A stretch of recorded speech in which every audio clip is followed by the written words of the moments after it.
Hey guys, it's Kevin again, and this is going to be another classic horror movie review for you guys. And this time, I'm going to be reviewing a movie that I was actually planning on watching the original version of it, but that movie is the 1978 remake, science fiction thriller horror remake classic, The Invasion of the Body Snatchers. Now, let me explain something with this. I was originally planning on watching the original Invasion of the Body Snatchers because I heard that it's one of the best older movies of all time, and I was planning on watching because Netflix had it and everything, so I was planning on watching it. But basically, here's what ended up happening. I got that 4-pack. If you guys remember, I got Misery along with that. I got like a 4-pack of Misery, and I also got Silence of the Lambs, and I got the Amityville Horror, which I probably won't watch, but in that pack was Invasion of the Body Snatchers. Now, I originally thought this was the original, because I had no idea there was a remake. However, I looked up the remake, and I actually found out that people thought the remake was better than the original, so I figured I would watch the remake, and I'm so happy I did, guys, because Invasion of the Body Snatchers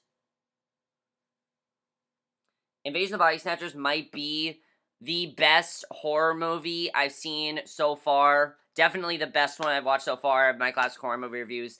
Definitely has one of the most genius endings, and is definitely one of the best remakes of all time, by far. Probably the best horror remake I've ever seen. I absolutely love this movie to death. I think the story is amazing. I think that it still holds up well today. And definitely, if you are going to watch Invasion of the Body Snatchers, you have to watch the 1978 one. It's just, you must watch it. Um, so let's talk a little about what Invasion of the Body Snatchers is about. Now, the plot of Invasion of the Body Snatchers is a very interesting plot. I don't think it's something that I've seen before, definitely. I think that's one of the things that makes it so interesting is the plot of it is very, very well done. Now, keep in mind, there was an original, but I just think the plot of it overall is so interesting. Basically, the plot is you have this San Francisco health inspector and his colleague, and basically his colleague discovers that her husband has been acting very distant lately. You know, he's not acting like himself, and he's not like really talking to her. He's trying to leave her, and at first he's telling her, "Oh, he's doing this because you're trying to make up an excuse to leave him and everything." But eventually, what he finds out is that humans are actually being replaced by duplicate aliens. Now, they're perfect copies of the person replaced. However, they have no emotion whatsoever, and they're basically trying to get everyone to become them. They're trying to make society, basically, this be like the new human race. Basically, have these perfect people that have no emotion whatsoever. And that's basically the plot of Invasion of the Body Snatchers. I have to figure out why this is going on, how to possibly stop it, and I think that's just an amazing plot. I love the plot of the movie, and that's one of the reasons that I love Invasion of the Body Snatchers, definitely. So, that right away got me so hooked on the movie. It's a very original plot. It's not really something I've seen done before, and I think it's just such a great plot, definitely. So, let's get to the acting in this movie. The acting in this movie is what makes this movie so good. There's so much good acting in this movie, and I love the acting, definitely. First of all, our main star here is Donald Sutherland as Matthew Bennell, and he is absolutely fantastic. He has this amazing scene where basically he actually finds out what's going on. The scene where he finds out what's going on is just so well done. There's no talking, there's no dialogue. It's just like this music that's playing, and he sees what's going on. You can see the reaction on his face, you can see the emotion on his face, and he just portrays it so well. I thought he did an amazing job, definitely. He was definitely the best in the movie. Absolutely fantastic. I loved his acting, definitely. Brooke Adams as Elizabeth was also great. I thought her and Donald Sutherland worked great together. One of the things I loved about her character was just, I mean, she was just such an interesting character, definitely. Definitely I loved her character, and I loved the way they were trying to figure out what was going on there. Definitely her character was definitely very interesting in my opinion, and I loved her character. She was just fantastic. Leonard Nimoy, who is also the guy from Star Trek, he plays Spock on Star Trek. Which I thought was interesting. I didn't realize that he was in this movie. I did not realize that at all, actually, and I think that's interesting. Um, he was also fantastic. Definitely, he plays Dr. David Kibner, who I thought was definitely really good. She's actually a psychiatrist. that basically tried to convince, Elizabeth that the only reason that her husband was acting was because she wanted out of the relationship and everything. I thought he did an amazing job. I thought he was really good for what he did, and just, I loved his acting. Jeff Goldblum was great. Everyone in the movie is absolutely fantastic. All the acting is great, and that's what I have to say about the acting. The acting just is all for all, just virtually fantastic. Just, they're all really, really great. The directing is by Phil Kaufman, and he did an amazing job, definitely, to this movie. I thought he did such a great job directing, and one of the ways he did such a great job directing, one of the things I love that he did was, this is a very slow-paced movie. It actually takes a long time for them to actually understand what's going on, and I definitely really enjoyed that, the how slow-paced it is, and the pacing is just perfect in this movie. The way he directed things were perfect. I mean, definitely the directing was great. I love the way he directed the movie, and he just did such a great job, definitely. The screenplay is definitely also so great. As I said, the screenplay is so interesting, and you are so into the plot that you can never lose focus this movie, because the plot is just so interesting. Because, of course, you have that, big mystery of, oh, who's gonna turn, who's it gonna happen to next? How's it gonna happen, and things like that. Basically, you'll know when it happens when this happens. That's what it means when you end up, as a clone. And I think one of the interesting things is, they put actually a quote in this movie, a very famous, quote on the poster of this movie. It says, "You'll never fall asleep again." Oh yeah, definitely. You'll never want to close your eyes again, because basically, if you close your eyes, that's when you become, a copy of the clones. And I think that definitely is very interesting that, they did that, because that's one of the things that makes this movie genuinely scary. But keep in mind, guys, this movie has genuinely creepy moments. Definitely. This movie is very scary. Very scary. Definitely very scary. It still holds up very well today. And I think that's just great that it really holds up well today. And I think it's great that it's genuinely scary. Because if it wasn't genuinely scary, I would not like it as much as I did.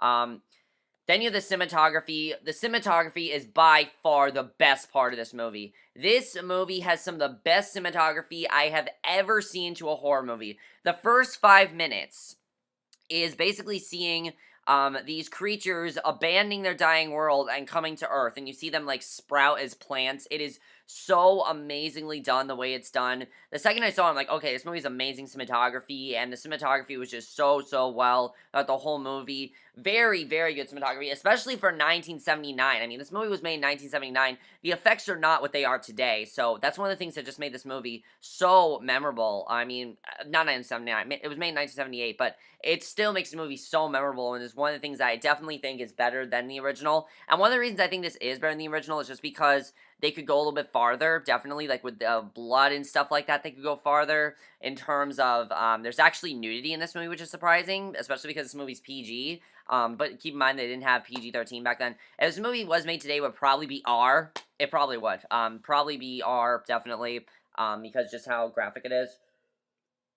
It's not graphic in the sense of blood, it's graphic in the sense of what's going on, because you know what's going to happen. And I definitely really enjoy that about the movie. So now let's get to the, also, the editing was also, as I said, fantastic. So now let's get to the spoilers for Invasion of the Body Snatchers. If you guys have not seen Invasion of the Body Snatchers, please stop watching this review right now, because, in my opinion, the twist in Invasion of the Body Snatchers, the thing at the end of this movie, is one of the most genius endings. I don't want to give it away. I want you guys to experience it for yourself. And also, guys, if you got this movie, you have to get it on Blu-ray. I know it's on Netflix. Definitely watch it on Netflix. However, if you can, get it on Blu-ray, because the picture quality is amazing. It has a very good, restoration, definitely. I think the restoration is fantastic, and just everything about it. I mean, it's fantastic, the picture quality. That's one of the great things about the movie. But let's just get to the spoilers. So, of course, basically Matthew is basically finding out that this is going to happen to everyone. And, basically Matthew and Elizabeth are exposed as humans, basically. And I thought it was interesting that, like, Nancy, it was, tried to evade the pod people by hiding all emotion. I thought that was definitely really interesting.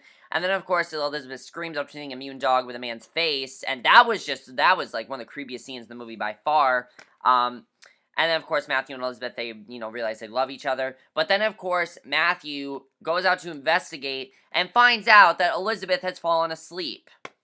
Like, that was just really creepy what happened there, definitely.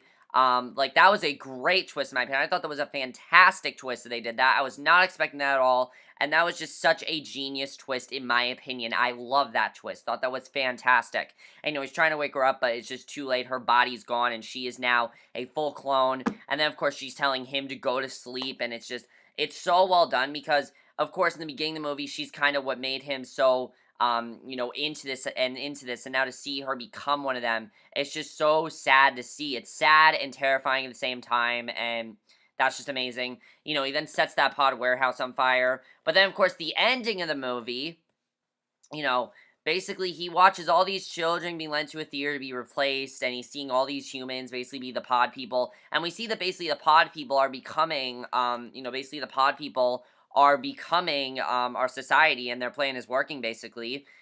And then, of course, he sees Nancy, and then we find out at the end of the movie that Matthew is actually now a pod person, and Nancy screams because of this. And I thought that was the perfect way to end the movie. It was such a great way to end the movie, and that kind of made me think of something. This is sort of an analysis, sort of not really, but, my thing with this movie is that it ends such in an open-ending way that, in my opinion, here's what I think happens. I think what the ending of the movie is trying to show is that this is just going to continue, and it's basically, this is what the human race is going to become. There's no way to stop it. Everyone's going to become a pod person, and Nancy's basically the next one, and everyone's going to become a pod person. That's basically what the movie's trying to say, and I think that's a genius twist, in my opinion. It's one of the most genius twists, and one of the most genius endings I've seen to a horror movie, and I wasn't expecting that big of an ending, but it's just such an awesome ending, and that's definitely one of the things I absolutely loved about this movie, and one of the things that I will definitely always love about this movie. And that's definitely one of the reasons why I say I don't know if the original did the same twist. I have not seen the original. Keep in mind, guys, I have not seen the original. I'm actually going to check right now to see if they did that same twist. No, that's actually not the same twist. It's a very different twist, apparently. So I think that definitely is very interesting that, the original is actually a very different story. They even changed, like, the characters and everything. So this is basically kind of its own story. Even though it's the same plot, it's basically its own story, which I think is definitely very interesting, that they did that. I didn't realize that till now, but I think that definitely is really cool. And I definitely really love that about Invasion of the Body Snatchers. And I think that's pretty much all I have to say about Invasion of the Body Snatchers. But overall, guys, you must see this movie. I did not expect to love it as much as I did. I did not expect to praise this movie as much as I did. This is a movie that cannot be remade again. Okay, this movie's already had enough remakes. It's had 2 remakes. It doesn't need another one. It's had enough remakes. This was just a fantastic remake. This is probably the best horror remake I've ever seen. And I love this movie to death, and I just think this is absolutely fantastic, and all of you need to check out Invasion of the Body Snatchers now, because it really is fantastic. And while some of you might say it's not a horror movie, it really is in, like, the horror elements. Think of the horror of what's going on. That's what makes it so scary, in my opinion. That's what makes it such a good horror movie. Also, this came out the same year as Halloween, which I didn't know. I think that's kind of interesting. I didn't know that, but I think it definitely is really cool. And yeah, that's basically it for my review, Invasion of the Body Snatchers. I hope you guys enjoyed it. Let me know what you guys think of this movie. And we'll see you guys in my next video. By the way, guys, I'm kind of taking a break from Doctor Who. I will continue my Doctor Who reviews again after Halloween and after my classic horror movie reviews. Next week, I will continue my Doctor Who reviews. I do need to catch up, but I'm postponing those for a little bit because I want to watch one more classic horror movie today. And I will review that for you guys when I'm done watching it. So I will see you guys for that. Okay, bye.